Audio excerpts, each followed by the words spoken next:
Sir నమస్కారం sir. నమస్తే. Sir 'నిద్రించు జహాపన' అని ఒక న్యూ మూవీ రిలీజ్ అయిపోయింది సార్. మరి ఈ సినిమా టాక్ ఏ విధంగా ఉంది? అంటే పబ్లిక్‌లోకి సరిగ్గా వెళ్ళలేదు, అంటే ప్రమోట్ చేయలేదా? లేకుంటే వీళ్ళే అవ్వలేదా? ఏం జరిగింది? మరి సినిమా రివ్యూ ఏంటి సార్ మీ మాటలో? లేదు. సినిమాకి సంబంధించి ప్రమోషన్స్ బానే చేశారు వాళ్ళు. కాకపోతే జనాలు థియేటర్‌కి వెళ్ళటం, పైగా ధరలు తగ్గించారు. ఓకే. ఇది మల్టీప్లెక్స్‌లో కూడా రూ. 112కి టికెట్ దొరుకుతోంది. రూ. 112కి వాళ్ళు ఒప్పించారు. ఒప్పించి షోస్ వేస్తున్నారు మల్టీప్లెక్స్‌లో కూడా. అయితే దీన్ని ప్రమోట్ చేసుకోవటంతో పాటు ఇంకొక సమస్య ప్రధానంగా ఏమవుతోందంటే మల్టీప్లెక్స్‌ల్లో ఈ టికెట్ ప్రైస్‌కిను ఆ లోపల స్నాక్స్‌కి, అంటే లోపలికి వెళ్ళిన వాళ్ళు లోపలికి వెళ్ళిపోయిన తర్వాత అంటే అక్కడ సోదాలు జరుగుతాయి. బయట నుంచి వీళ్ళు తినటానికి కానీ దేనికి ఏమీ తాగటానికి మంచినీళ్ళు కూడా లోపలికి తీసుకెళ్ళకూడని పరిస్థితి ఉంది. దీంతో భయపడుతున్నారు జనాలు లోపలికి వెళ్ళాలంటే. వాటర్ బాటిల్ కొనుక్కోవాలన్నా కానీ రూ. 60 నుంచి రూ. 80 పెట్టాల్సిన పరిస్థితిలో మీరు టికెట్ రేటు రూ. 112 పెట్టినప్పటికీ ఫ్యామిలీ ఆడియన్స్ లోపలికి వస్తే ఏదో ఒకటి కొనాల్సి వస్తుంది. ఆ కొంటే ఎటు తిరిగినా ఒక రూ. 1000 వరకు ఆ రీచ్ ఉంటుంది. అందుకని పాత రోజుల్లో కూల్ డ్రింక్ తాగండి, ఉచితంగా సినిమా చూడండి అని వీడియో పార్లర్లు ఉండేవి. కూల్ డ్రింక్ అమ్ముకోవడమే ప్రోగ్రాం. లోపల ఒక టీవీ పెట్టి, ఒక వీసీఆర్ పెట్టి, ఒక క్యాసెట్ పెట్టి ఏదో సినిమా వేసేవాడు. ఈ కూల్ డ్రింకులు తాగడం కోసం సమ్మర్లో లోపల కూర్చుని ఫ్యాన్లు ఉండేవి, జనాలు కూర్చుని ఇతర విషయాలు మాట్లాడుకుంటూ కూల్ డ్రింక్స్ తాగుతూ ఆ సినిమా చూసేవాడు. ఇలా వీడియో పార్లర్లు అని చెప్పి కొంతకాలం నడిచినాయి భారతదేశంలో. ఇదొక ధోరణి. ఇప్పుడు మీరు సినిమా చూసారా లేదా అన్నది కాదు, కోసం లోపలికి వచ్చినోడితో పాప్కార్న్ కొనిపించామా లేదా అన్నది పాయింట్గా మారిపోయింది.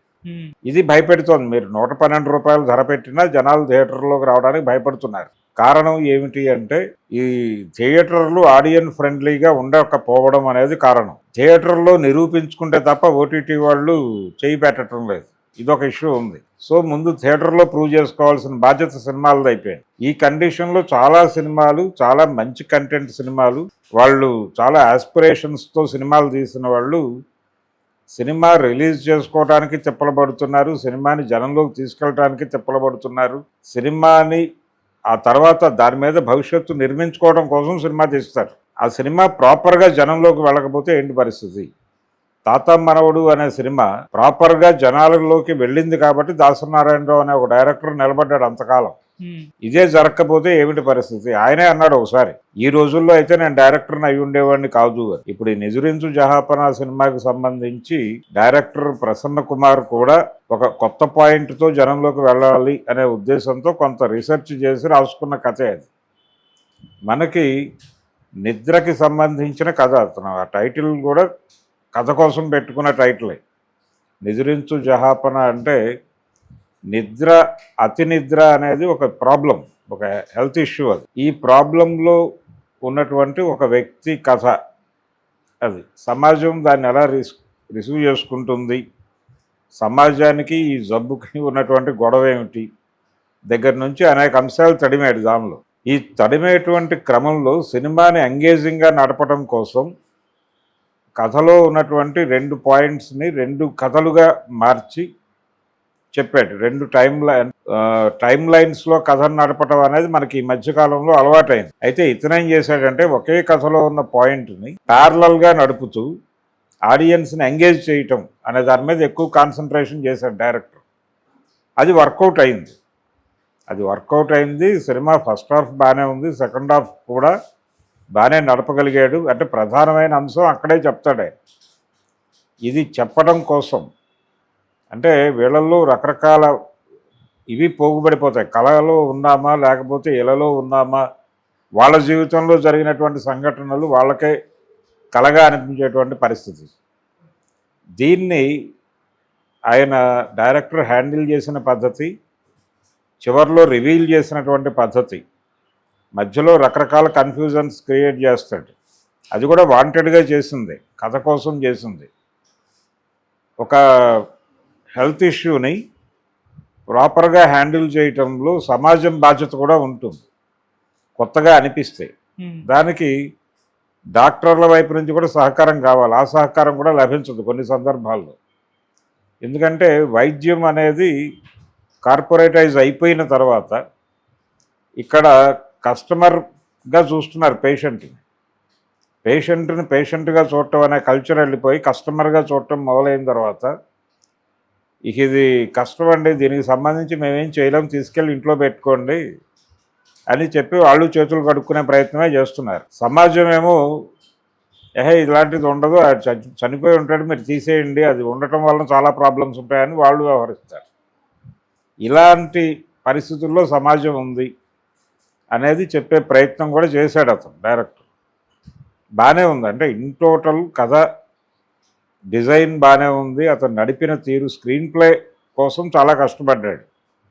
అంటే జనాలని థియేటర్లో ఎంగేజ్ చేయాలి అనే దాని మీద అతనికి ఫోకస్ ఉంది డైరెక్టర్కి. పోతే ఈ సినిమాకి హీరోగా నటించినటువంటి ఇతను 2 షేడ్స్లో నడుస్తుంది క్యారెక్టర్. ఈ 2 షేడ్స్లోనూ ఇతనైనా నటించింది అనిపించేలాగా చిత్రీకరణ ఉంది.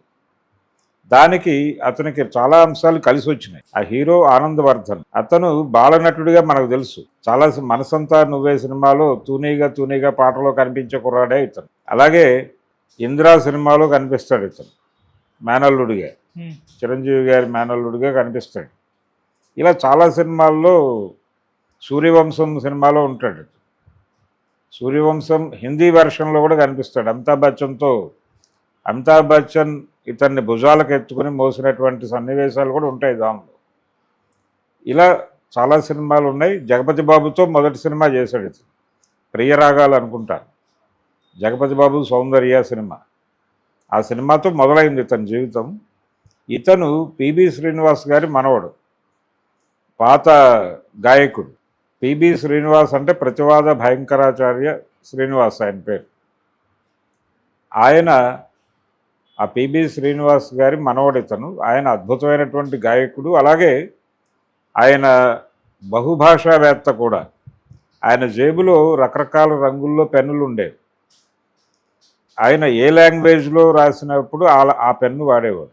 అందుకోసం అన్ని రంగులు పెట్టుకుని తిరిగేవాడు ఆయన. చాలామందికి తెలియని విషయం ఏంటంటే ఆకలి రాజ్యం సినిమాలో, అంటే సౌత్ ఇండియన్ సినిమాల్లో ఎక్కడైనా వేరే భాషలో పాట, హిందీ పాట కావాలంటే పిబి శ్రీనివాస్ గారితో రాయించుకునేవాళ్ళు. తమిళ్ మూవీ ఉంది నండు అని, అది ఇళయరాజా గారి మ్యూజిక్ డైరెక్షన్. దానిలో ఒక హిందీ పాట అవసరమైంది డైరెక్టర్కి, మహేంద్రన్ గారికి. అవసరమైనప్పుడు పిబి శ్రీనివాస్ గారితోనే రాయించుకున్నారు. అలాగే ఆకలి రాజ్యం సినిమాలో ఢిల్లీలో జరుగుతుంది కథ. ఢిల్లీలో ఒక నృత్య రూపకంలో శ్రీదేవి గారికి కనిపించాలి, అందుకోసం ఒక హిందీ పాట కావాలి. ఎంఎస్ విశ్వనాథన్ గారు మ్యూజిక్ డైరెక్టర్. ఆ పాట కూడా పిబి శ్రీనివాస్ గారే రాసిచ్చారు. అలా ఆయన కవి కూడా, ఆయన కవి బహుభాషా కవి. చాలా విపరీతమైనటువంటి అన్ని భాషల మీద కమాండ్ ఉండేది, అన్ని వ్యాకరణాల మీద కమాండ్ ఉండేది ఆయనకి.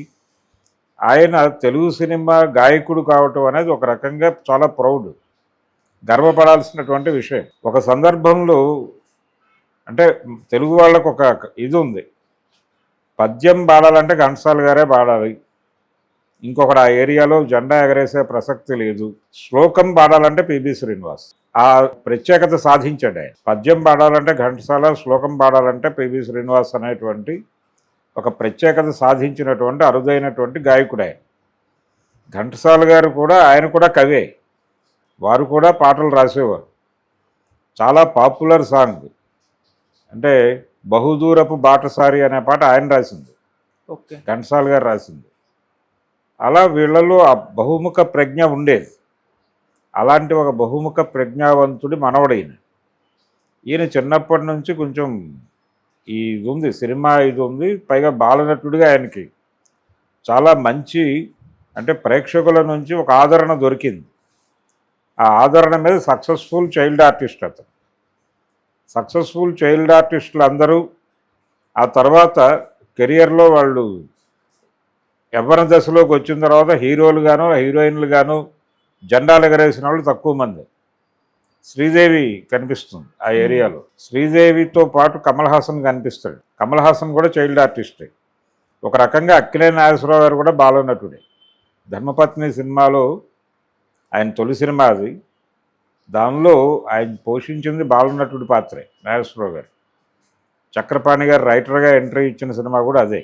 ఇలా బాలనటులుగా ఎంట్రీ ఇచ్చి తర్వాత జెండాలు ఎగరేసిన వాళ్ళు చాలా తక్కువ మంది. వాళ్ళల్లో మనకి రోజారామని కూడా కొంతవరకు నడిపింది, కానీ సక్సెస్ఫుల్ కాదు ఆవిడ.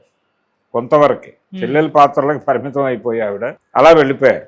ఆవిడకి అనుకోకుండా ఒరియాలో మంచి ఆదరణ దొరకడం వలన తెలుగు ప్రేక్షకులు ఆదరించకపోయినా ఆవిడకి అక్కడ దొరికింది. కానీ తెలుగులో కూడా హిట్ సినిమాలు ఉన్నాయి ఆవిడ. ఓ సీత కథ లాంటి మంచి హిట్ సినిమా ఉంది. వైజయంతి మూవీస్ మొదటి హిట్ సినిమా హీరోయిన్ ఆవిడే. ఇలా చాలా తక్కువ మంది చైల్డ్ ఆర్టిస్టులు కనిపిస్తారు. వాళ్ళు ఎంగేజ్లోకి వచ్చి హీరోలుగా, అంటే వాళ్ళేమో ఆల్రెడీ ఇండస్ట్రీ తాలూకా ఆ ప్రపంచంలో ఉంటారు. వాళ్ళు ఆ ప్రపంచంలోనే ట్రావెల్ అవ్వాలనుకుంటారు. కానీ విజయాలతోనే కొలత ఉంటుంది ఇక్కడ. ఆ రోజున చైల్డ్ ఆర్టిస్ట్గా అతనికి ఆ విజయాలు ఉన్నాయి కాబట్టి ప్రతి సినిమాలో అతను బుక్ చేశారు. ఇప్పుడు కూడా ఈ సినిమా హిట్ అయితే అతని కెరియర్ నడుస్తుంది. కానీ ఇప్పుడు ప్రపంచం మారిపోయి ఉంది కాబట్టి ఈ సినిమాలో హీరో అతను. ఆ తూనీగా పాటలు కనిపించినటువంటి కుర్రాడే ఈ సినిమాలో hero Anandavardhan. Okay. PV Srinivas గారి మనవడు. అతను స్వయంగా ఈ సినిమాని ప్రమోట్ చేయడానికి చాలా కష్టపడుతున్నాడు. ఈ సినిమాలో అతను 2 షేడ్స్లో కనిపిస్తాడు. అసలు ఇతనైనా అనిపించే వేరియేషన్ చూపించాడు. ఏది కేవలం గెటప్లోనే కాదు, శరీర నిర్మాణంలో కూడా ఆ వేరియేషన్ చూపించాడు. ఒక పాత్రలో చాలా సన్నగా ఉంటాడు, ఇంకో పాత్రలో చాలా బరువుగా ఉంటాడు.